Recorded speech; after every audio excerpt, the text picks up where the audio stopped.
પાટણના લાલ ચટક ગાજરે તેની મીઠાશ અને લોકપ્રિયતા જાળવી રાખી છે અને આજે પણ અહીંના તાજા દેશી ગાજર ગુજરાતભરમાં પહોંચી રહ્યા છે।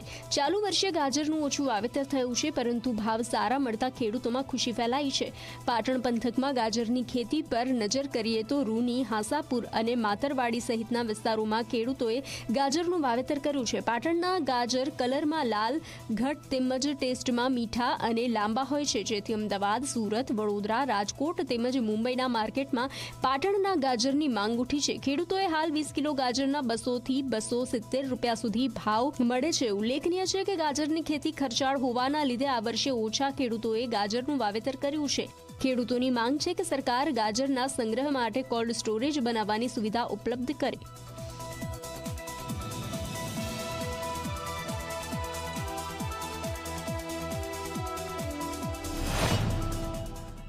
આ સાલ ગાજરનું ઉત્પાદન બહુ જ ઓછું છે। વરસાદ સારો હોવાના કારણે ગાજર સારું લાલ ને મીઠું થયું છે અને વજન પણ સારો ઉતર્યો છે અને ભાવ પણ બજાર રેટમાં સારા મળ્યા છે। હું માર્કેટ યાર્ડમાં ગાજર વેચવા આવું છું અને ગાજરના આ સાલ ભાવમાં સારું છે।